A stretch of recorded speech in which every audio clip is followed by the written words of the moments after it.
Hello and welcome to the Truth About Real Estate Investing show. This is Erwin Szeto calling.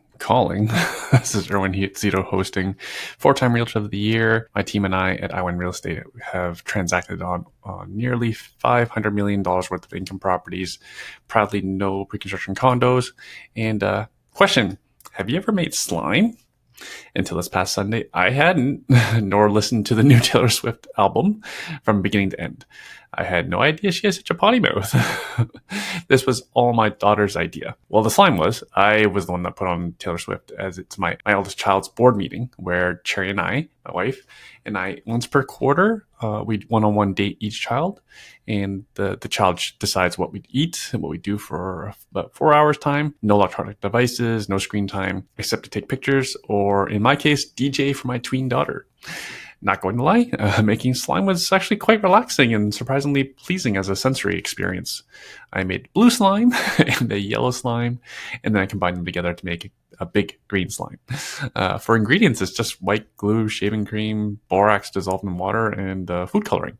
Easy peasy, all available from the dollar store. So it's really inexpensive thing to do, and my daughter loves doing this. My wife, Cherry, and I were inspired by the concept of 18 Summers by Jim Shields, as time with our kids is quite limited to literally 18 summers before they become adults and move away, especially daughters, according to my friends with teenage daughters. The quality time while starting a new business, iWin Wealth Planning, which is financial and estate planning for real estate investors. It keeps my wife and I quite busy, especially me. But my wife, Cherry's busy enough with her own businesses. And we attended the Rockstar member event. We were sponsors as well. So it was busy. And then you combine that with the Blue Jay games being late games. So it was another exhausting week. But the work is oh so rewarding. After close to 20 initial consultations for iWin Wealth Planning, one thing is for sure, real estate investors could use a more help planning. We have clients signing up for full plans to be completed. Everyone wants to leave behind a legacy for their, including for their children, including not having to sell part of that legacy asset, whatnot, to pay for CRA, or they want to retire comfortably and early, but no one has a professionally prepared plan for it. Not one that incorporates real estate, since banks don't make selling real estate. They don't make money selling real estate, so they never incorporate real estate into financial plans. Curious. Combine that with local real estate investments are becoming more of a hindrance for retirement than help for the majority. I'm honored to be able to guide the journey for so many, to be their Google Maps for less effort, less stress, less tax, more growth, and cash flow positive towards their financial peace. What's next after local real estate is the new journey that many people are on. Myself and my wife, Cherry, will continue to do our best to manage and hold our existing remaining portfolio. We still have about half a dozen properties here in Ontario, but I can't wait to exit them to remove headaches for good and move more of our investments into leveraged stock market investing for long-term rapid growth, buy more U.S. income properties for cash flow. And I've been stock hacking Bitcoin lately. Specifically, that's selling options on Bitcoin ETFs, including covered calls. That's just what I'm doing. That's not advice. Speaking of what's next for real estate, we have my old dear friend, professional real estate coach, award-winning coach too, Elizabeth Kelly, returning to the show. She's been coaching for 18 plus years. Actually, I think it's like 20 years. She's built her own portfolio of 100 plus doors and has been managing close to 400 doors. She's done dozens and dozens of rent-to-owns. She recently finalized her exit from New Brunswick real estate. I believe she had about over 4 dozen properties there, close to 5 dozen properties there. And she's on the show today to share the truth about how real estate investors in 2025 can make money generating cash flow in local real estate. We talk about commercial mixed-use properties, the popular government subsidized developer program, CMHC MLI Select, which we've covered pretty extensively on the show, where investors previously lost money from failed partnerships and how to avoid repeating those mistakes. To follow Elizabeth Kelly, go to ekconsulting.ca. That's Elizabeth Kelly with a Z. Elizabeth Kelly Consulting and Coaching on social media. Again, so if you Google or search on social media, Elizabeth Kelly Consulting and Coaching, you will find her. Please enjoy the show.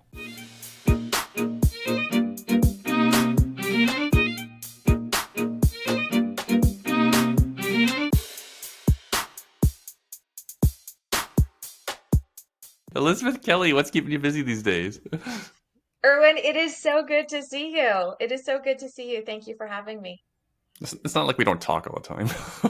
I know, but it's always nice to kind of make it official sometimes because sometimes I feel like when I pick your brain and you share some of your insights and some of your knowledge, it would be so helpful for other people to kind of hear, especially when we talk about markets and trends and business and that kind of stuff. Hmm, hmm. And no different when I talk to you, because you being a coach and you being in the community and deeply involved. You've seen the good, the bad, and the ugly. You've also seen the good. Mhm. Like I mentioned before we're recording, I've spoken to other coaches about like what are they coaching these days. Well, first of all, people aren't paying for coaching. People aren't looking to be coached from the people. Some of those people I've spoken to, and then also like what deal is worth doing. uh, we've already discussed it at length on this show. It seems almost everyone's going towards government subsidized developments, which is CMHC, MLI Select. So we don't need to go into that too much today. But the funny thing about that, I don't know, I just kind of came to realization as I was just telling another friend of mine who's asking me about the state of the market. I was telling him, like, for existing apartment building owners, there's no buyers, and CMHC is dragging their heels on the refinancing, so they can't sell, they can't refinance, and there's no buyers, so like that market's kind of stuck. And then just like I finally made the next move and like, oh right, because all the buyers are out there are looking for CMHC MLI Select projects, either to develop or to buy an existing one, because it's cheap government financing. Because real estate works with cheap money. So essentially, all the existing landlords out there are competing with the government. Yeah, I'll be honest. As someone who's been investing for more than 20 years, I don't Mhm. can I say this? I don't really trust the government. When they make us What? promises of cheap money, I don't trust it. I don't count on it. It's not a business model that I want to make my core business because they move the cheese way too often. Yeah, yeah. With there's nothing requiring them to stick by the promises, right? And this Hmm, is where a lot hmm. of investors have gotten squeezed over the Right. last couple of years is they bought properties with one particular business plan and one particular I don't know what the right word is, not journey, but a Strategy. plan in mind. Yeah, yeah. And the government changed things. And that Hmm, is now defunct. And now they're stuck with these properties that the numbers don't work because the cost of financing is too much. And like you said, they're trapped because there aren't a lot of buyers out there because running the numbers at the current plan, they hmm. don't work. Yeah. Some So people scoffed at me too about this, like this whole, because I mentioned it many times on the show. The linchpin of like an apartment building term project is the linchpin is CMHC. That's the government. and I've never counted on CMHC as a part of my financing plan. Like my portfolio has always had to cash flow based on conventional financing, 20% down, sometimes 30% down. Um, the numbers have had to work. There has to have been positive cash flow. And I think the reality is, we're starting to, there's talking about signs of recovery. Are we still a little bit premature? I think so. But we started heavily investing at the end of 2009 into 2010. So we were coming out of the 2008 recession. And what it was like to acquire properties then is completely different than Hmm, what it is like to acquire properties now. And if you think that you can hear somebody tell their story about how they built this portfolio and bought all these properties, if you think that you can listen to what they did in 2016 and make it work now, it's not. Like investors have to be going in with their eyes wide open and listening and really analyzing and not assuming that, somebody's kind of traditional or off the cuff, oh, you if I did it, you can do it, that kind of stuff. Like you can't mm. do that anymore. You I feel can't. bad when boomers say that about their next generation, the generation after. I can make Ugh. it. You can all afford a home too. I could do it. Oh man. I was at a presentation last week and I got chatting with a couple of people. They're in their mid 20s and we were talking about how they were going to get in real estate. And their best bet right from the beginning is house hacking. Is renting out rooms in their house. And that's the easiest way for young people Hmm, to get into ownership. hmm, hmm. But Yeah, a it lot all of friends. requires sacrifices. It does. And my parents, our first home, my parents would house hack, but they would Airbnb, like before Airbnb existed, was they would rent out Mhm. rooms per night in our home. Of course, that's Yeah. not legal. So, so, so again, the strategies change, times change. People need to be able Mhm. to be flexible and move on. But I think so. But I think the way I've always looked at real estate is if you make the sacrifices when you're young and you don't have the family and you don't have the commitments, then it pays off in dividends in the future, right? It's like any investment. It's like, I mean, are you still heavily into stocks and investing with stocks? Adding to my Bitcoin right now, but yeah, Bitcoin. adding to But other stock stuff, but I won't talk about it today. but you know that the more that you can kind of invest at the beginning and the longer you can leave it in, by and large, all things being equal, you're going to end up Mm-hmm. with more at the end, right? Mm-hmm. So I think part of the challenge is that people just kind of get used, we get used to living in the house with just our family, and we get used to having this yard and all this space, and we get used to these luxuries. And then when it comes time to, what are we willing to do to make that a reality for our future, we kind of go, oh, I don't know that I really want to do that. And I say this including myself because I live here in a house with my husband and my dog. And, quite honestly, we could Airbnb part of the house too if we wanted to. Mm-hmm. If the But I government think lets you. it's in my municipality, they do let me. And quite honestly, I'm around the corner from a hospital. I'm sure I could have a fantastic nurse living in my basement apartment and earning some extra income if I really wanted to. But we Mm-hmm. kind of, as Canadians, we're a little bit spoiled. We're a little bit comfortable, and we kind of want what our parents had. Not everybody's willing to kind of do the tougher stuff to make that happen. What are some of these tougher things? I imagine this comes up in your coaching calls. It does actually. And it's funny because when I officially kicked off my coaching business, it was January of 2020, and you were the very first person. You had me on your podcast and you allowed me to do my launch with you, which I'm so grateful for. And over the last 5.5, almost 6 years, what it's been like to coach, who I'm coaching and what it looks like has changed dramatically. So before it was very focused on people who wanted to buy, people who wanted to build wealth and save for retirement and that kind of thing. And now a lot of the coaching I do is people who are in some sort of challenging situation, whether it's a crisis, whether it's they've done everything they can think of doing. They've got distressed properties. A lot of them are sellers who are experiencing some kind of issue, whether it's bad tenants or whatever it is. Um, but it's changed so much.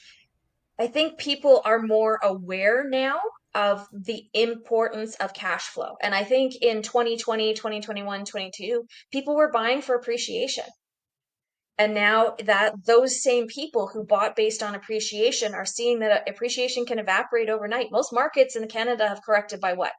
Plus or minus 10 to 20%? I think Unless, Hamilton's more like 30. yeah, Where I live, I think we're low teens. And yeah. Toronto is just an absolute beast.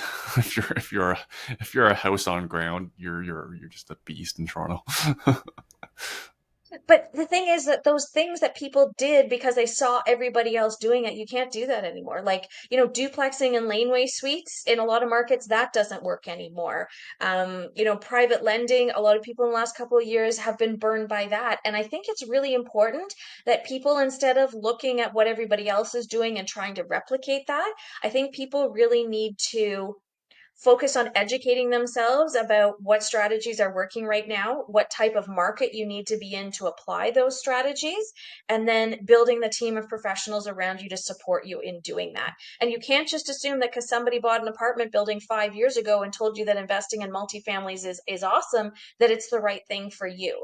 I've seen a lot of misalignment between who the individual is as an investor and the type of investments that they've done. So whether it's, you're a realtor, so you know what a buy box is, but for anybody who's watching who doesn't know what a buy box is, this is like the criteria that the property must meet in order to meet your needs and your goals. And a lot of people's buy box was like, I want to buy an 8-unit apartment building. And they didn't think a whole lot about what kind of cash flow needed to be produced, what kind of market they were comfortable with, what the tenant avatar needed to look like for them to have a level of comfort. So when you've got all these things that haven't been factored in, you can end up with this lack of alignment between who the investor is and what they want and need and what their actual investment is. And right now, it's really challenging to get out of investments that aren't working for you because there just aren't the number of buyers out there that you've seen. And you and I were talking about this before. You were seeing the same thing too, right?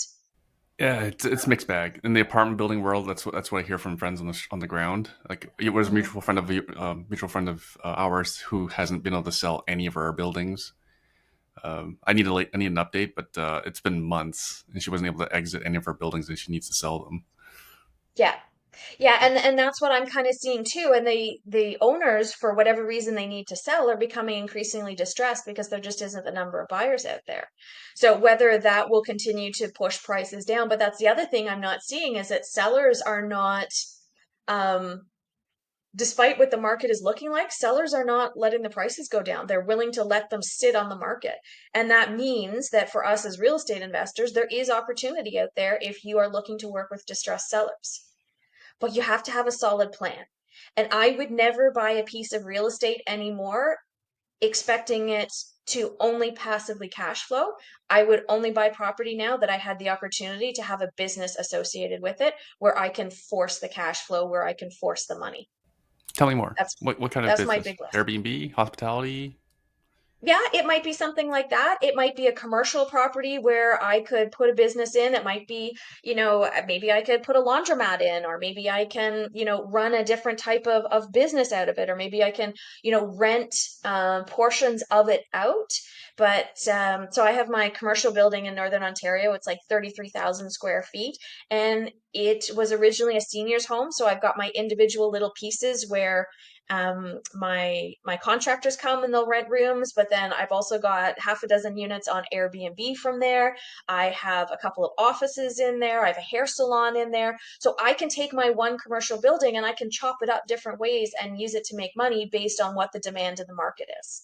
And right now, I just find the idea of buying a multi-unit residential building and just sitting back and hoping that it's going to cash flow, the numbers right now just are not there in most cases to make it worth my while. So you're leaning into more active investing because, Yeah. like my friend Christian Spielvogel, his commercial properties, like they're in the retail and office, but they're in high traffic, high demand areas. But Hmm. again, that's a bit more involved, and also his renovations are pretty invasive. That's a bit more involved. So is that the discussions you're having with coaching clients, and is that what the appetite they have to be a bit more active?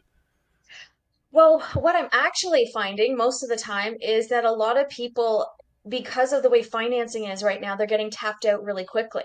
So they'll see a mortgage broker and they'll be told, okay, you can buy one property or two properties, $500,000, generating 2,500 or $3,000 a month in income, and then you're done. There's nothing more you can do. So then they come back, and this idea of um, creating these portfolios with tens or hundreds of doors, it's so much harder now than it used to be. So what a lot of I'm working on with a lot of people is, how do we build a business that produces cash flow so that you have income continuing to come in, and it gives you the opportunity to be able to qualify for more mortgages and to be able to do more financing and to be able to scale, because a lot of financing is based on your income as an employee, right? So a lot of what we're working on is diversity of income. So you want multiple income streams. You want money coming in from different sources. Like there's only a certain number of hours in the day. So you can't just assume that having three jobs is the way to create multiple streams of income. We want passive income and active income. I mean, there just needs to be such diversity because it's like things keep happening and we didn't necessarily predict it. I mean, I remember going to your wealth hacker conference. What was it, 2019? Was that, yeah. And the predictions for the future that the speakers had, I mean, they were great predictions and they made a ton of sense. And when you looked at the data that we had at the time, it made complete sense. And then COVID happened and the wheels fell off of everything. Oh, I So know. I was in the event planning space, so yeah. And when you're literally, if you're thinking retirements in 20 years or retirements in 30 years, like we need to be way better at diversifying and not counting on any one particular thing to be the vehicle that's going to give us the life that we want to live, to be able to help our kids buy houses if that's our goal, or be able to retire comfortably. I mean, I've had a front row seat the last 2 years to my in-laws, and the state of healthcare now for our seniors is absolutely mind-blowing. It's now an 8 to 10 year wait to get a bed in a nursing home unless you're a crisis person. Like, I'm 50. I should go and get on the list. In the next 10 years, I should be thinking about getting on the list for seniors homes. Because the reality is, trying to afford the quality of the care that you get in a good nursing home, trying to afford that on the private side is horrifically expensive. That's so it's just so many people who are on the, I'll call them rich. A lot they won't call themselves rich, but I'll put you in Yeah. that category too. But so many people are not planning on staying for their golden years. Staying in And then again, Canada, that's you just mean? an, yeah, they're not staying. At least they're going to snowbird. And again, that's still Yeah. not good for Canada because that still means they're going to spend their money elsewhere. Yeah, I'm more talking about like the last, if we've done a reasonably good job of managing our health, I'm really talking about the last, let's say, 2 years of our lives where no matter where we are, we're going to need considerably more support. Yeah. And again, way more affordable in a lot of other places in the world. There you go. That's it. And you might as well do it somewhere warm next to the ocean, right? Like, who wants who wants to sit and look out at, I mean, I love snow, but who wants to sit and look out at snow, and the cold and everything? Right. Now let's go back to some of your client work that's been going on. You're saying some of them are hiring you to get out of crisis. Yeah. These on tell me more. Um, so a lot of people, we're Oh coming damn. up to kind of 2 years, 3 years now, where the cash flow, whether you have a bad tenant, whether the financing has been a challenge, whether the portfolio value has gone down, whatever the cause is of the issue, they're kind of reaching the end of their reserves and their ability to be able to withstand a financial crisis. And Mhm. for some people, quite honestly, it wears you down. If you're in a situation where you are constantly looking at numbers and worrying about money and worrying about an issue or a challenge, like some of the people looking at some of the carrying costs that they've had on some of their properties with private money, if they had traditional financing, if they could get traditional financing, they would have been in great shape.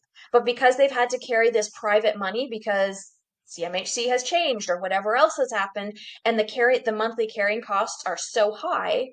So I get people coming to me saying, "This is a situation I'm at right now. What do you think we can do? How do I get out of this?"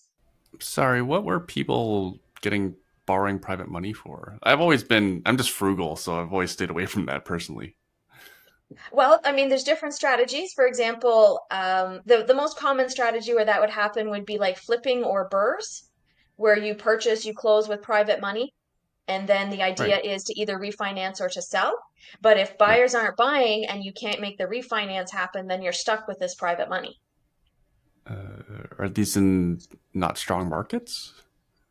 They might be Again, in strong markets. I'm a worry wart. Like Hamilton's already been hammered enough, but that was like my market. I didn't. It was still like Hamilton population is like 500,000, right? So that was kind of like my comfort zone. I wouldn't go smaller than that. Yeah. What challenges are people having? Well, just, if you started, I don't know, you started a flip or you started a burr a couple of years ago and you borrowed the Yeah, private funds to do the renos, maybe you borrowed some private money to help with the closing costs, and right. then you did the Okay, so you're talking about renovation. small amount. You're not talking about like Well, I mean, there are right. some people who are raising huge amounts of private money to do big multifamily conversions, not conversions, but renovations and stuff Okay. like in Edmonton. Right, And right, right. if Okay. you can't refinance and pay back the lenders, then you are stuck with money that's at 10% or 12%. You need to be a really good underwriter and have a really good deal to be able to do that deal. Yeah, and that's one of the other challenges that I've seen a lot is that there's sort of an idea out there that investing in real estate is easy and that we can trust other people to make our decisions for us. People who listen to this show don't believe that. so glad to hear that. Because the reality is, you have to know how to underwrite every deal that you do. You need to understand where the risk comes in, and you need to make sure that you are comfortable taking on that risk. Because a lot of people think, oh, my mortgage broker sent me this deal, or, this realtor told me that this was a good investment opportunity.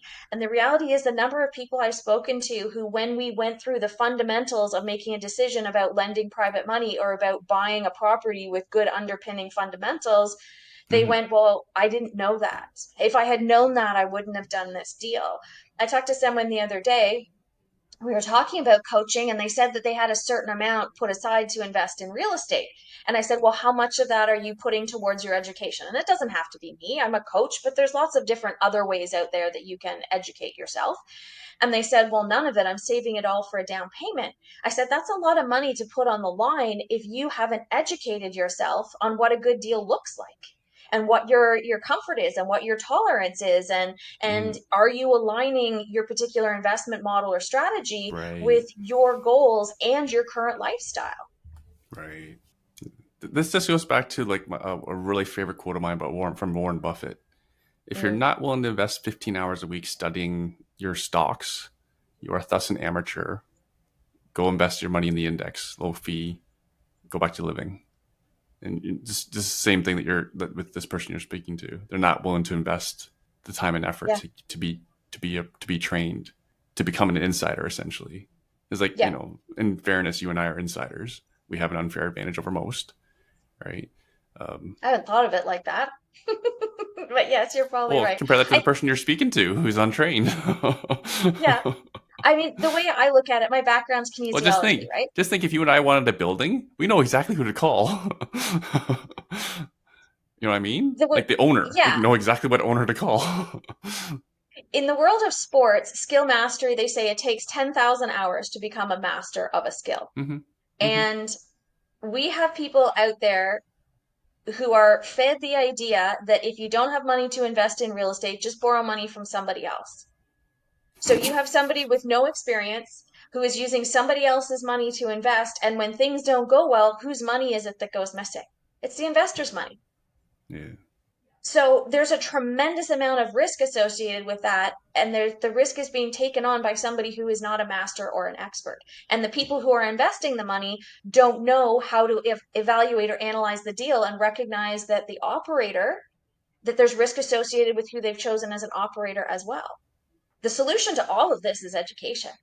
The Hmm. solution to all of this is investing in yourself, the time and the energy and sometimes the money, but Hmm. to become an expert yourself so that you're making high quality decisions. I look Yeah. back now, and the way that I invested in 2010, when after we had taken our Rich Dad courses, we just took what we learned in our courses and we blindly followed it and applied it.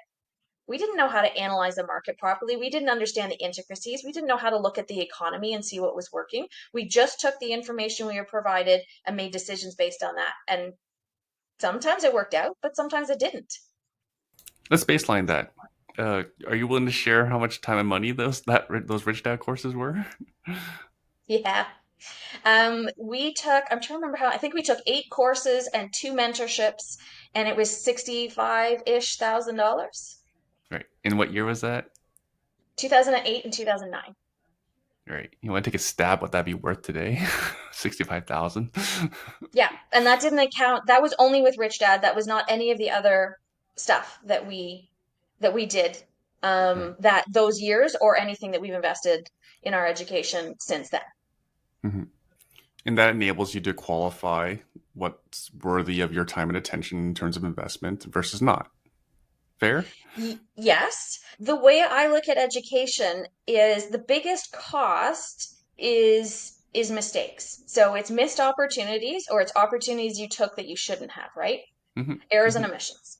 So if I'm paying for education, what I'm basically looking to do is press fast forward. So I want to make less mistakes and I want to take action, good action in less time. Hmm. So by taking they were group classes, and then by having a mentor who specifically helped us tailor the general education, that enabled us to, I mean, I'm going to throw a number out there and say we bought a couple of hundred units within 5 years. after the education. But again, I can go and tell my story at a group. I can tell people how we bought properties in New Brunswick and we bought properties in Ontario and we did rent to owns and we did multifamilies and we did this, that, and the other thing. But you can't assume that because I did it, that the environment is the same and you'll be able to turn around and do it tomorrow. It's completely different. When we started Hmm. buying real estate, we were buying with 5% down. Qualifying was easy. BMO would hand us money all day, every day. All we had to do was show them, here's the structure, and they'd be like, great. And they'd hand us money. It's a vastly different environment. So we have to tailor our expectations to the environment that we're working in. But you Yes, need to be yes. educated to understand how it's different. And that's why I like the show, because then we can share stories and journeys in long format. Like, Mm-hmm. for example, your Kirkland Lake example, um, we, we can revisit some of it. But your portfolio was sizable, and if I recall correctly, you were having trouble finding management. So that's that was led to the creation of Sandstone, right? Yeah. Yeah. I mean, you have the best of intentions. We set out with this vision that, my Yeah. husband wanted to Build a leave his team, job. 4 hour Yep. We work were going to week. build a team. We were going to passively manage from a distance. We were going to visit our properties every quarter. We're going to do a little property tour, just make sure everything was. And, fast forward to 2017 and I'm moving to Kirkland Lake and we built our team and I'm managing staff and like things don't very often plan out exactly the way we hoped. Now, Yeah, from a yeah. You have to positive pivot. perspective, Yeah. we have to assume that we're just like an airplane. So, we have this vision in mind and we're just going to course correct to make sure that eventually at the end we land at the right airport. But that doesn't mean there isn't going to be turbulence on the way. Mm-hmm. Mm-hmm. That doesn't mean that there aren't going to be challenges, that you aren't going to be blown off course, that things aren't going to look different. And that's why I've always been such a huge advocate for helping people develop resiliency, because I think that is the number one skill that we as investors need to have. Because where we sit now to saving for our retirement and building wealth and those kinds of things, I mean, things are going to change dramatically in the next 20 years. So you have to have the resilience to be able to keep coming back and going, what do I need to do now? What is the next Mm-hmm. right decision? What is the next right step that I need to take? Mm-hmm. Mm-hmm. Can we talk about New Brunswick? Before we're recording, you mentioned you sold your last property. I Uh, did. Is it and I 3 months ago, or sorry, 3 weeks ago or 4 weeks ago? We closed on our very last property in New Brunswick. Sold it. That was such a relief. Now, to give context, I deliberately reached out to you when the New Brunswick rush started. I forget what year that was. You probably remember what year that was. Well, there's been Um, two rushes. So we okay. bought in a rush. We started buying in a rush in 2010 out there. So there was a bunch Okay. of investors. And Yeah. then there was another rush again that happened around the beginning of COVID because the prices were getting so high in Ontario that the numbers didn't work anymore in markets like Cornwall and Chatham and Sarnia, like those, Hamilton, they were all kind of investor strongholds in the like 2010 to 2020. And when the numbers got too high there, investors moved out to New Brunswick. And so what you and I saw was that the investors were artificially inflating the market out there. And as soon as the Hmm. investor interest waned, the market was not going to sustain those kinds of growth and increases. And I think that's when you started reaching out to me going, what's going on out here? Does this Yeah. make Let's talk about sense? this. Yeah. Let's talk about someone who's been here for a while. You were already there for a decade before Yeah. this new generation of investors. Yeah. It's a challenging market for an out of town investor. You have to find a good property manager. I mean, a lot of people don't think about it. They run their numbers and they say, okay, I'm going to hire a property manager at 10% and then I'm going to set and forget it. And the reality is, your property manager will make or break your cash flow. I remember auditing reports from property managers going, I swear we just replaced the toilet in this unit like a year ago. And I look back and sure enough, like, you can't tell me you needed to replace the toilet in the unit 3 times in the last 3 years. There's no way that was a fair bill.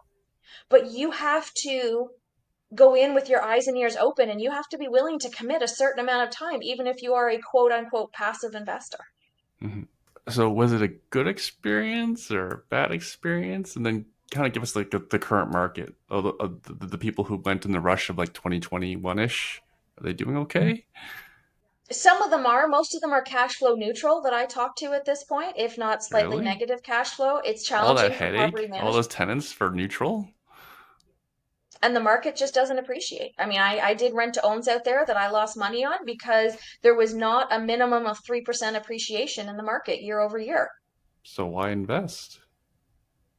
if it's not And the other going thing up, that really keeping up kills with New inflation Brunswick, and no and cash flow. well, the other thing that makes New Brunswick so hard that a lot of people don't realize is that your property taxes are doubled for anything that's non-owner occupied. So even if you are a New Brunswick resident and you own investment properties, you're paying twice the amount of property taxes. Even on an apartment building? Everything. And if it's over 5 units, then you have to pay for your own garbage removal too.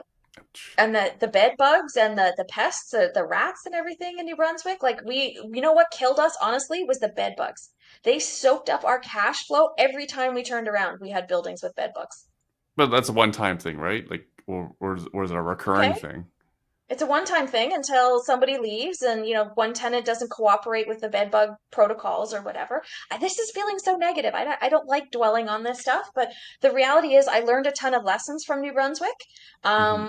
But would I say that the return on my time, energy, and money was worth it? No, I would not. And then for today's market, is it worth getting into?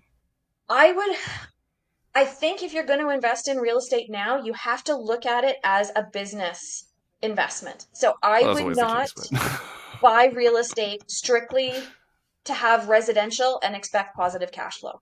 I would be looking to buy mixed use. Maybe you use some residential and some commercial in the property to buffer some of the risk. Maybe you buy one of each type of building because that's easier to finance than mixed use. But I really honestly feel like if you put all of your eggs in one basket now, you are taking way more risk than you used to when it was easier to invest.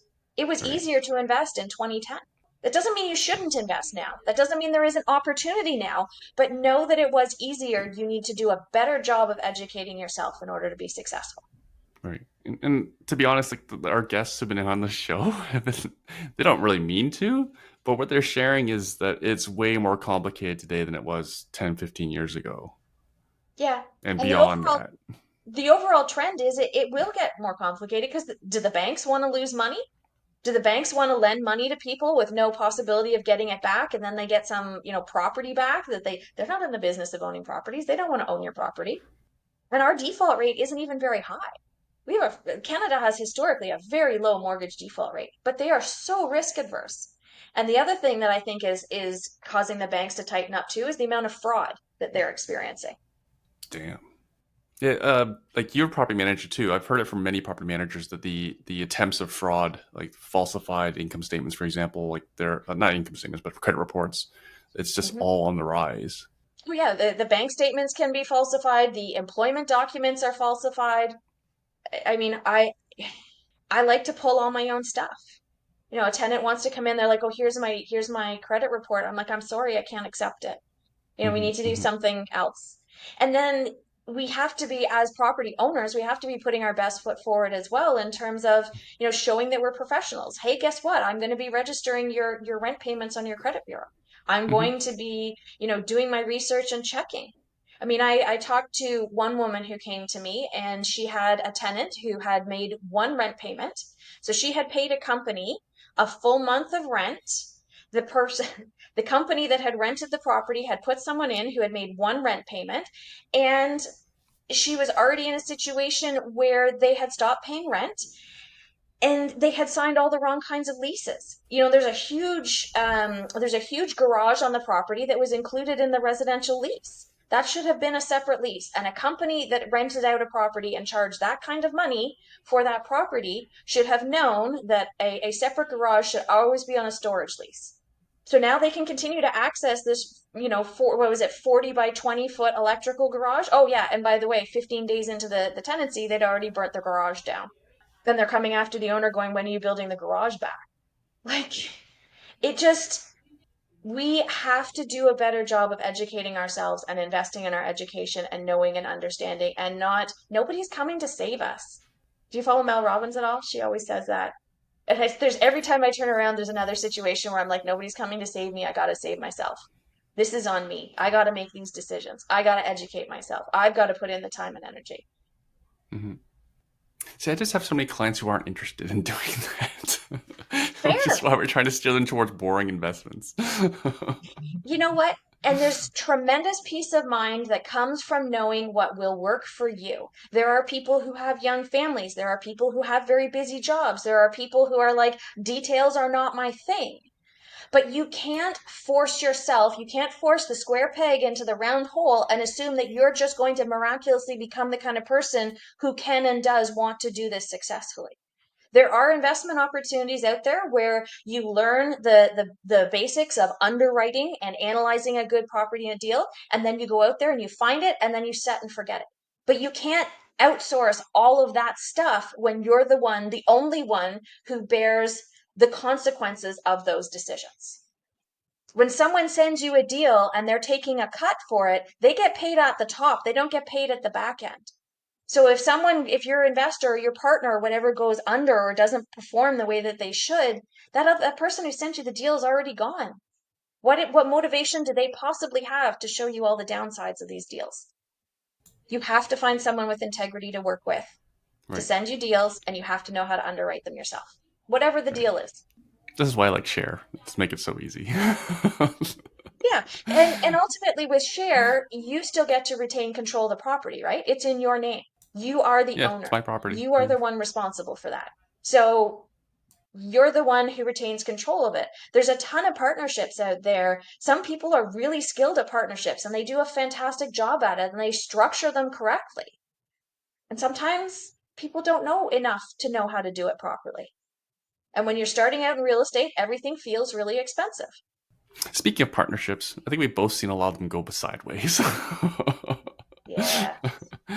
I mean, out there, I don't believe you or I do much. I don't, I don't do like any partnerships. I don't believe you do many either.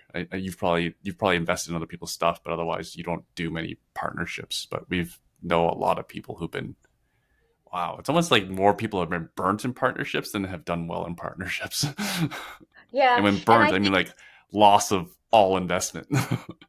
Yeah, I think it's because people are not building the relationships first. They're looking for the partners first. So for me, when I've chosen partners, I've picked people very strategically who have had maybe it's a completely opposite skill set to me. So I've looked for someone who balances out my strengths and weaknesses, or I've looked for someone who has the financial capabilities that if something goes wrong in our deal, that there's other reserves or other resources that they have that I could that I could make good on.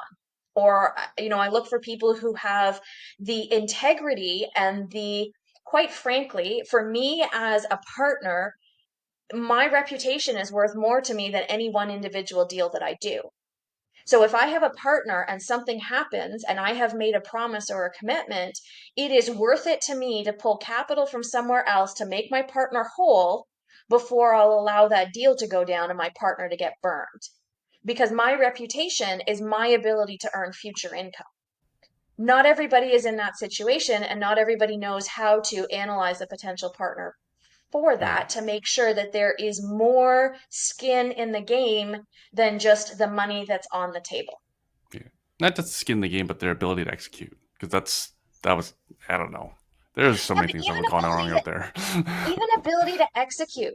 Like I might be a very skilled partner, and in the last couple of years, with how much the market has gone down, if I did a deal and I used partner money and they put their capital in for 20% and the market went down 20%, that 20% of my investor's money is gone. My partner's money is gone. So it doesn't Right. matter how good I am at executing.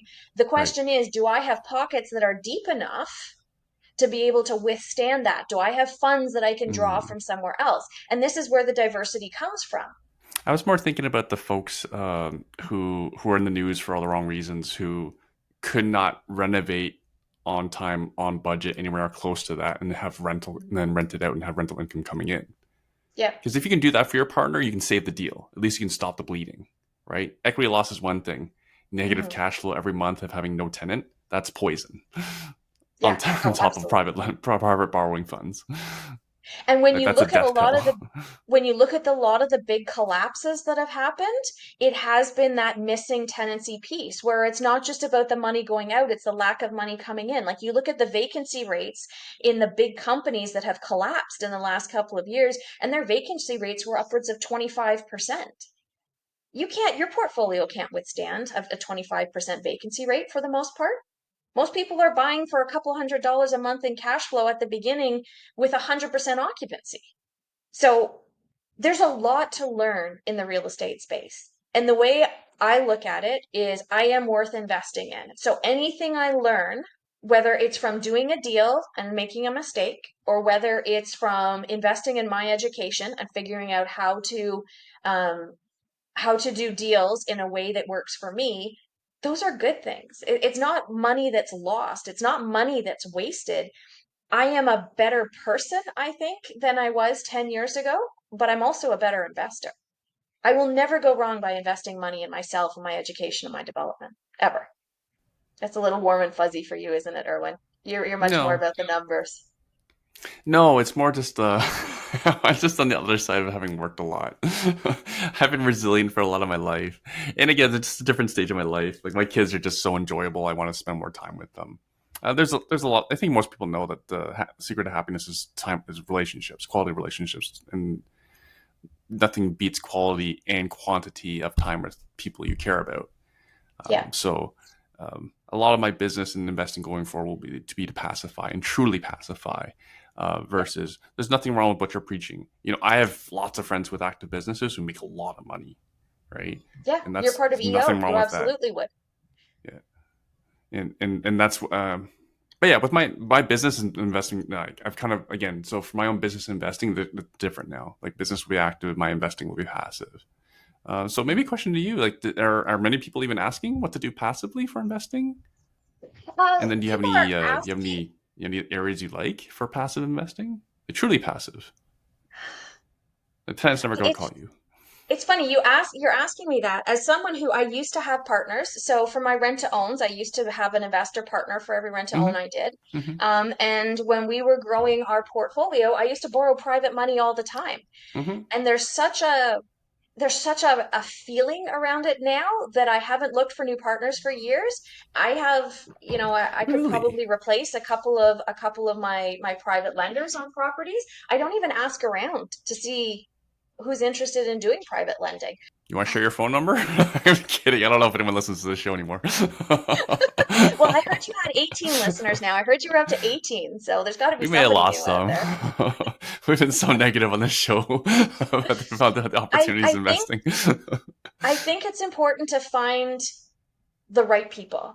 Like this should feel like you should look at 100 different investment opportunities to find 10 with potential to find one that works for you. Hmm. Hmm. And a large part of this is being really clear on who you are and what your buy box is and what success looks like. Hmm. And then you need to look at the risk associated and make sure you're protecting yourself accordingly. Are you registered on title? I have always loved and will always love private lending. And I know that a lot of people have been through a really tough journey with private lending in the last couple of years. But the reality is, when you find the right people and you find the right deal, I don't think there's anything better than private lending. You've Yeah. got the benefits of being rested. I'm not talking prom notes. I'm talking like first and second mortgage. You've got the benefits of being on title. You're protected. You've got the insurance behind you. Um, and, worst case scenario, you take over the property. I love Yeah. private lending. I will always love it. But I honestly think just people were lending on the wrong thing. Like, yeah, sometimes you trust the wrong people. You don't know what you don't know until you know what you didn't know. yeah, I trust nobody. I'll start with, like, let's bring this back to business.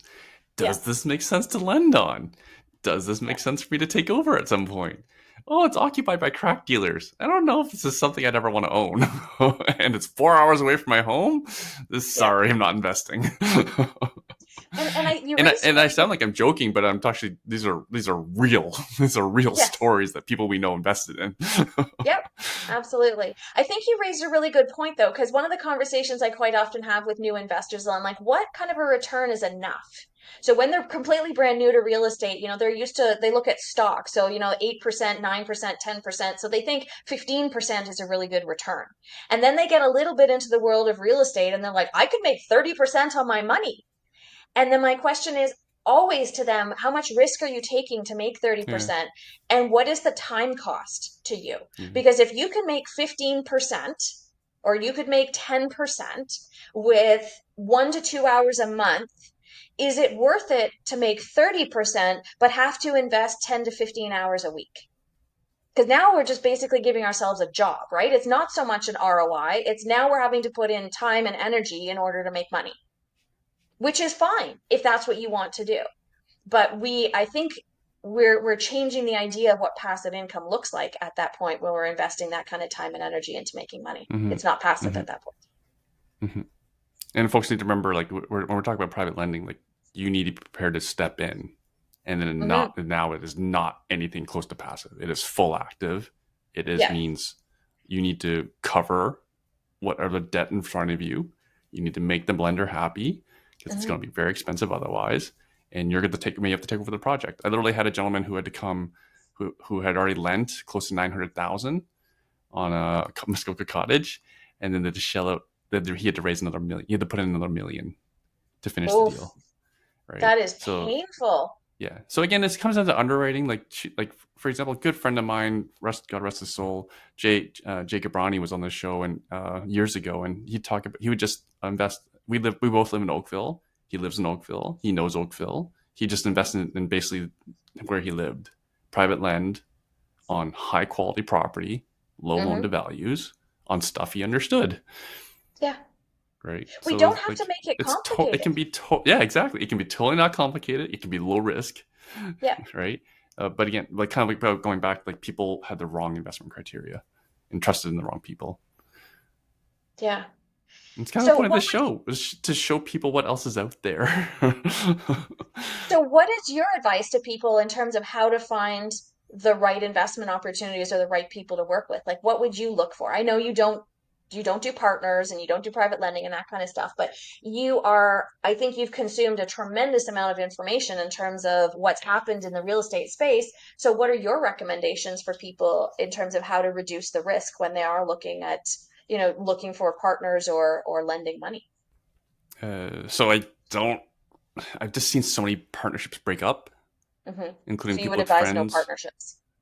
Again, I don't think it's necessary. Like with my clients who are investing in the states, Mike, I've had clients offer me money to invest with me in the states. I'm like, you don't need me. You already have the operating partner who can pay a fee to, and without having to give up equity. Right? Hmm. This is a sweetheart deal. Right? Um, yeah. So if they want real estate, it's property in the states. Keep it simple and boring.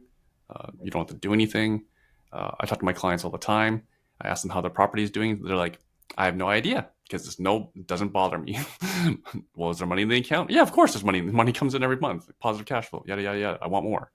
Right. So I So can't. Yeah. do you ever tell people to have someone independently go by to like check on the property or to make sure that the partner, the person who's managing the property is doing a good job and it's not sitting there, in disrepair or something? Would that be something you'd advocate for? Yeah, I don't think it's a bad idea. It's just that the property manager is a third party, and they don't get paid if there's no rent coming in. So we're all incented in the same direction, right? Same with share. If there's no rent coming in, they're not paid. So everyone is aligned, right? Hmm. And again, I have 100% ownership and control. I can fire everyone. I can hire a realtor and sell it, right? Yeah. And then just And that's doing what it, boring single family homes in nice homes in nice neighborhoods. So then it's really simple yeah. with 5 to 7% cap rates. Really conservative, really conservative. And that's what I think it comes down to is control. Is how Yeah, much control are you willing to give up? absolutely. Yeah, and then the measure of risk. Just I used to study commercial banking. Like that was a lot of my university studies was commercial banking.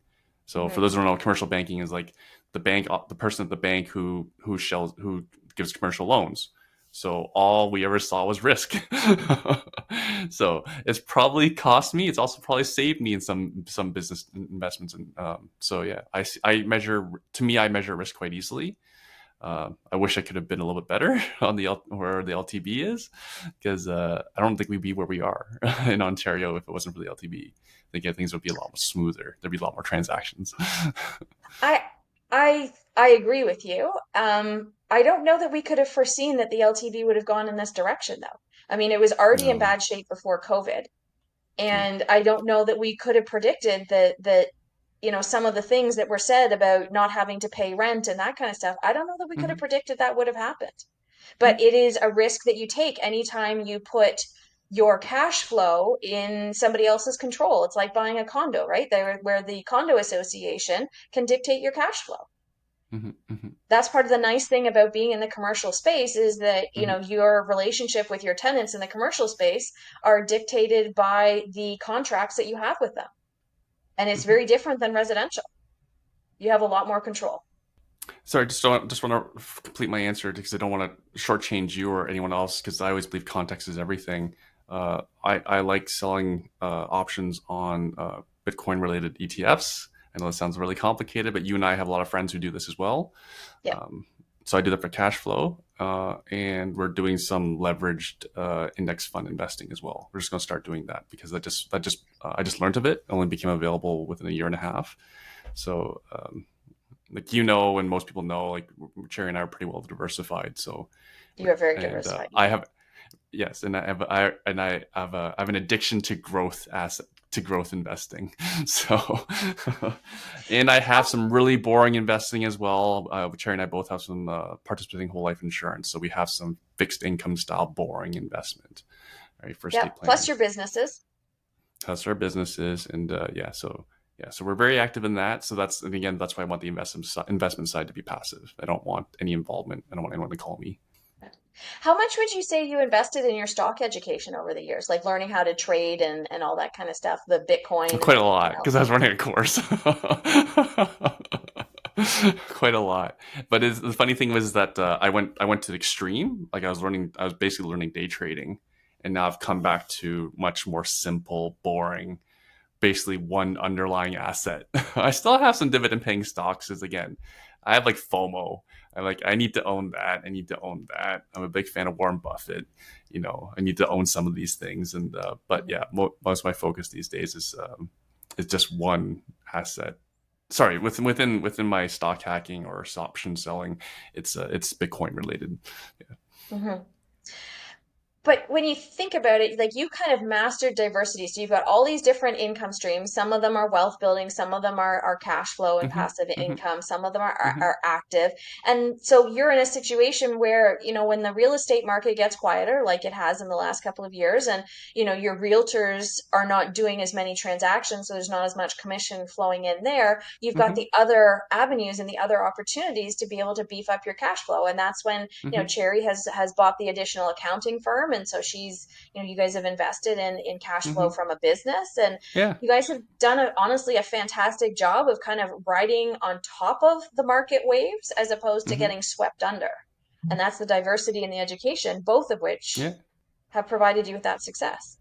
Right. And back to your airplane analogy, course correct. Yeah. Right.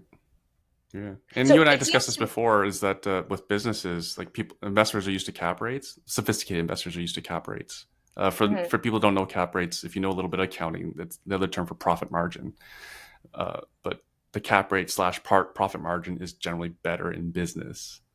So if you're going to be active, and that's basically what your coaching is, add some business to your investment, right? Yeah, Active business. Yeah. yeah, Okay, exactly. so If you're gonna have can we get a little Airbnb. more specific? Is there a specific deal that a client maybe brought you or one that you looked at that had both combination, just bricks and mortar real estate and business opportunity?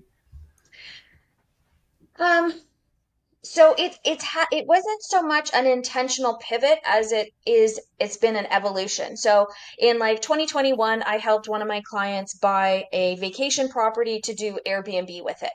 And we Hmm. intentionally bought, I said to her, I don't want you to buy a piece of property that you can only make money if you rent it out short term. I said, if you're going to Mm. buy a vacation property, you have to be able to rent it out in a way as a long-term rental that you can still cover the bills. You might not make a ton of money, but you can get through a tough time.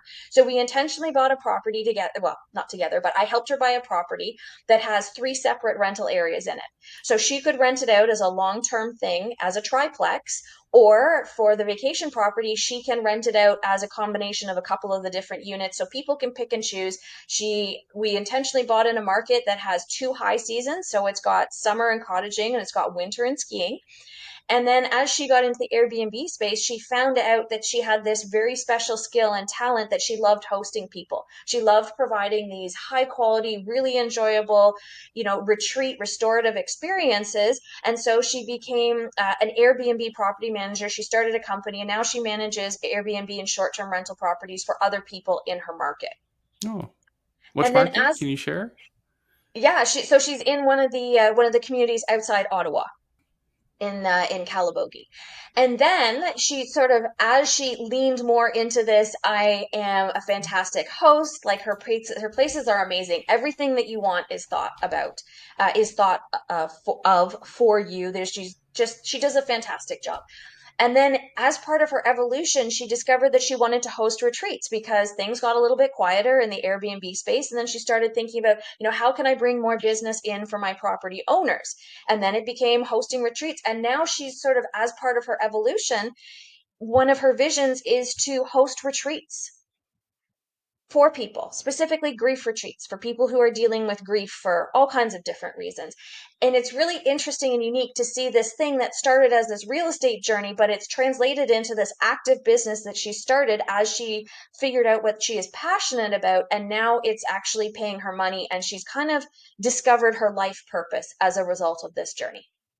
And that's a lot of what I work with people. A lot of my clients have started like Melissa with Athena Property Management. Um, she had this vision of starting this property management company. She's done a phenomenal job. She's really built a reputation for herself as being a high quality rental housing provider in the Niagara Falls area. And she's Um, super successful. Oh, she is. And she is a fierce business lady, like absolutely fierce. And, I have a client who started a cleaning company, and the majority of their clients are all Airbnb hosts. And they've Mm, made it, in 3 years, they've grown to 20 staff. wow. Like there are tremendous opportunities And to they take can't. Yeah, real I won't estate. replace either job. Won't replace property management. Or replace cleaning. No, but Very it gives you resilient. the opportunity, and this is what we found when we started our property management company, is we started having economies of scale, where instead of hiring, a local plumber or a local electrician and having to submit to, hey, we're going to send two guys for this job. I'm like, what do you mean you're sending two guys at 90 or $125 an hour? They're like, well, it takes two guys. I'm like, no, it doesn't. You should be sending one guy. Like, why am I getting this huge bill? It became way more affordable for me to have a plumber and an electrician on staff. And then I was able to pass those savings along, not just to my companies and to my units, but to people we were managing for as well. Hmm.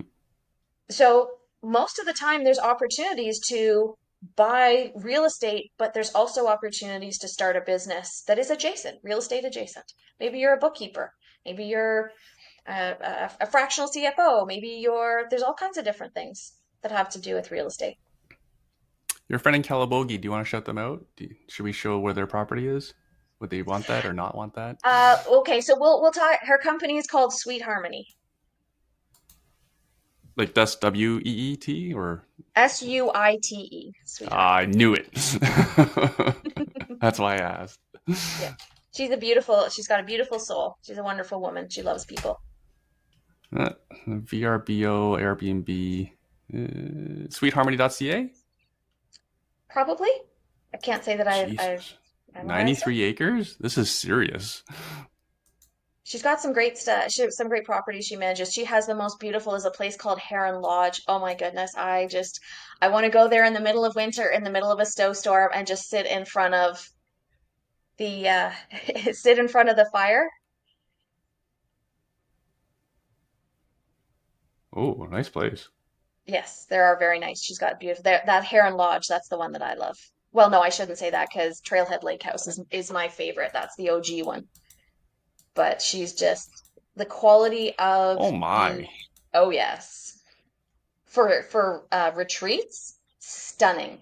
Is this hers? Is this her property or a client's property? Heron Lodge is a client property. That thing's a lot of money. The quality of the experience that she Wow. provides is just it's second to none. It's so restorative. Sounds awesome, but I can't afford these. You can Not afford with these them. You just don't ratings. like you just don't like spending money, Erwin. We both know you can afford it. I am cheap. Just give me a golf course and I'm You happy. are absolutely. You are frugal. It's okay. This is that classic business. Not everyone is your target customer. Well, so you know what you do is you host a retreat at one of those properties, and then by hosting the retreat, then all of your guests who are coming pay for your accommodations. So Oh, then you here's the can still retreat go. webpage. Yeah. And you've been there for a retreat? Oh, yes. Oh, wow. We had a fantastic chef's experience. We did a luxury dinner where there was a chef who came there. That's the chef who came in and cooked this most incredible meal for us. All these exotic foods that I don't eat. Did you But eat it? pardon? Did you eat it? Did he cater to your dietary requirements? No, I don't like creating. I don't like talking about all the things that I can't eat. So, I Don't didn't get really in talk much line. about it, but there was like caviar and there was, oh my goodness, Erwin, you would have been in seventh heaven. The food was absolutely beautiful. He was a Oh, I'm fantastic not. chef. I'm like you. There's so many things I can't eat, and that's the other thing about why I'm trying to pacify my investments. I'm trying to lower my stress rate. So that you go, are you trying to pacify your food as well? Just trying to tame my food insensitivities by lowering my stress level, which is again Mm. why I want to, like just like most people, they want to live a long, healthy life to be spend more time with the people they care about, and that includes lowering my stress, and lowering my stress means getting rid of my headaches, which would be most of my local investment properties. You know what you need to do? You need to come for a half day retreat with me at my client Cryo Strong in Markham. They do cryotherapy and they do all Hey, hang on, natural hang on. healing. Is this also one of your recommendations, like real estate, business? Should we shout them out? Should I look them up? Oh, we can shout them out. That would be awesome. They'd be Okay, what do I absolutely Google? thrilled. What do I I Google? Cryo state. I think it's Cryo Strong, cryostrong.ca maybe. They're in Markham. But it's all And natural healing like PEMF. There's red light therapy. They do the cryotherapy, all this kind of stuff to reduce inflammation and promote healing. So enable your body to do what it naturally does more efficiently. this seems pretty cool. So this was also a real estate business play, like, or This is different. This is pure business. okay. This is pure business. But they're another fantastic. It's a husband and wife. It's a family business, and they are so committed and dedicated to their clients and to helping them. This is in the health space as opposed to the real estate space. Hmm, hmm. Which is nothing wrong with that. I know some listeners won't appreciate. I want passive and not do anything and make 15 to 30% returns. Well, the way I look at this is I like hosting little mini retreats. So I'll go down on a day where, the real Oh, there you estate and are. everything is a little bit much for me. Then I'll go down and I'll spend 3 hours investing in my health and well-being, and I come back better from it. That's awesome. There's your review. Yeah. And you know what That's the it. funny Wait, wait, thing is? wait. So you've done the cryo treatments? I've never done a cryo treatment.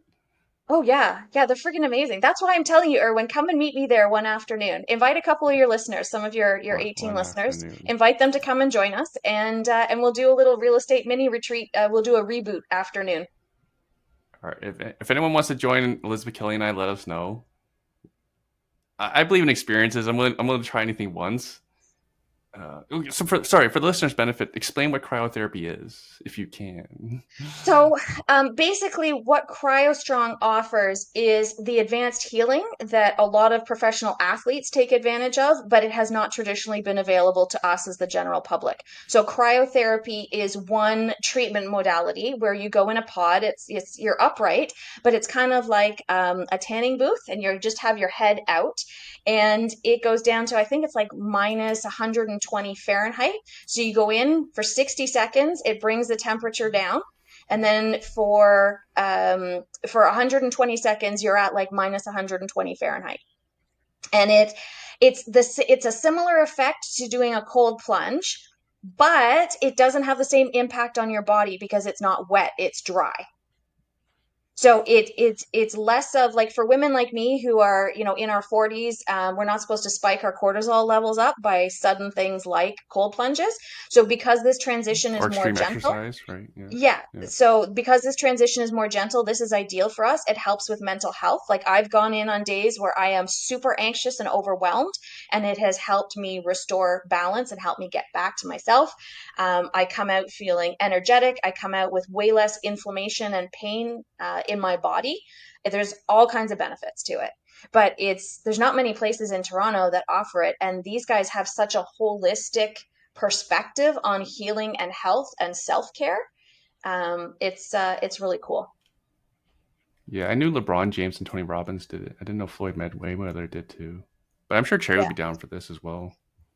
Yeah, if anyone wants to join us, as long as you're cool. Yeah, as long as you're cool to hang out and chat real estate or chat business and do a Right, little right. self-healing, I would absolutely be happy to host something like that. Yeah, I meant cool as For in another. like, you're not gonna yeah. Because we're gonna get cool. If you're not cool, we're Mm, gonna get cool and leave you there. If you're not cool. yeah, it's really cool. So you can reach out to them if you have any questions, or people are always welcome to reach out to me. I'm happy to share my experience because it's been when I was recovering, I had a couple of surgeries in 2022 unexpectedly, and my time with them has been really critical in helping me recover from all of that. It's pretty hard on your body surgery. So Cool. Yeah. Since you're probably a VIP, they probably even come say hi. It's always nice to meet the owner and hear the story. So that's cryostrongtoronto.com, but they're in Markham. I And also actually on Sweet my YouTube. Harmony. Yes, and Sweet Harmony, that's my client Kendra. She's an absolute sweetheart. And if Yeah. you're looking to host a retreat in a beautiful setting just outside Ottawa, then she is your go-to lady because let me tell you, the absolute restorative piece in her venues is exceptional. Again, it's sweet as in like the real estate suite, SUITE, not Yes. not like the sweet candy, Mhm. sweetharmony.ca. So that's enough shouting out your clients. Um, I love my Elizabeth, where can clients. people get in touch with you? You can send me an email. I know you'll post all my contact information. Instagram is fine. I'm easy to find. I've been around long enough. I'm a bit of a dinosaur and I'm easy to find. You post a lot of inspirational content as well. That's been your focus for social media? I think once upon a time I was very heavily focused on real estate education, and what I discovered, I mean, I spent 8 years as a trainer for Rich Tad, and what I discovered set people apart from the people who would come in and they'd take my course and I'd meet them a year later and they had taken action versus the people who never took action was mindset. So I know there's a lot of talk out there about mindset and the importance of mindset. And I know a lot of particularly new investors, they're like, I'm not worried about my mindset. I'll handle that later. I just want the tactical skills. The reality is, if you don't have the right mindset and you're not in the right headspace, you will be able to talk yourself out of ever taking action. So it's important to make sure that we are fostering resilience and we are fostering flexibility. High performance, high performers, one of their hallmark things is their ability to analyze a situation and to pivot faster than anybody else. So that's resilience. There we go. Thank you, Erwin. I can't hear you. I think you're muted. Sorry for the listener can probably tell I have a bit of a cold, so that's why I'm muting myself because I was hacking while Elizabeth was talking. I just googled Elizabeth Kelly real estate and I found pretty much all your links. But I'll also add to that, about the mental mindset. If the investment or whatever you're doing makes you happy, then the mindset will be easier. Yeah. And making you happy often means positive cash flow. Negative cash flow has a tendency to make people unhappy, right? Like, yeah, like every business will have bouts of negative cash flow. For example, when your cryotherapy clients are building out the facility, I'm sure that was negative cash flow, but there's got to be a Yeah. plan to get the cash flow. Am I right? Yeah, no, you are 100% right, and I really appreciate Erwin how generous you are to share some of the people in my world who are so committed to making a difference for others. So I appreciate you sharing their information. Oh, happy to. Like, this is it's a dark time in the real estate community. There's people who don't come on my show because they don't want to talk about what's going on and they don't want to talk about it because it's Yeah, bad news. No different than social media. Bad things are happening. People don't talk about it, so they don't want to come on my show. It's wonderful to yeah, hear positive stories out there. And it yeah, may not be what people want to hear. They want to be able to make 15-30% from their couch in cash flow, but it's not a reality in today's market. Fair? that's fair. I think honesty. I think honesty is more important right now than anything else. I mean, I think what we focus on expands. So if we stay stuck in the negative space too long, then we almost attract more to us. But I really honestly think that there are positive things out there, and this is an opportunity to reevaluate what we're doing and to ensure there's alignment between how we're investing and who we are. Mm-hmm. Well, what and how we're investing and who we are. Right. And for the listener, you're hearing it from a professional everyday coach who tells you it's harder than ever. So if anyone tells you it's easy out there, turn and run. No, I would just say temper that. Look for balance, right? If someone gives you one extreme, then you're going to go and look for evidence to balance it out and figure out what, the middle looks like. Make sure you're doing your due diligence. Make sure you're talking to people. Make sure you're asking questions. Make sure you're researching and looking for credible sources of information.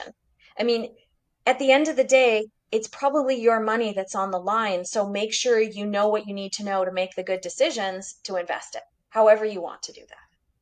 I was going to ask you for final thoughts, but that was just lovely. Thanks, Erwin. I appreciate that. So one last time, Elizabeth Kelly, real estate, you can Google that, ekconsulting.ca. Lots of places you can connect with Elizabeth Kelly. Oh, and look at that. That's like the 6th result is you on the podcast. Thank you so much, Erwin. This is always so much fun to catch up with you. And let's connect offline and get you and Sherry and anybody else you want to bring up. And let's go spend an afternoon at Cryo and then go maybe for a nice dinner. That sounds amazing. Okay, my treat. Thanks for doing this. All right, friends, that wraps up another episode of the Truth About Real Estate Investing show for Canadians. Hope you got as much out of this one as I did. Remember that whether you're just starting out or a seasoned investor, there's always something new to learn, and it's always about building that practical knowledge base that gets you closer to financial freedom. If you found value today, please do us a favor and leave us a review or a rating, share this episode with a friend, or better yet, join our community of real estate investors who are taking action and making moves. And hey, if there's a topic you want us to cover, or there's a certain guest you'd like us to have on the show, drop me a line. My DMs are open on social media. Reply to this email that this has arrived on. I'm not hard to find. We're all about getting you the unfiltered truth to help you on your journey. Thanks again for tuning in, and we'll see you in the next episode. Until then, stay smart, stay curious, and keep building that future. Catch you later.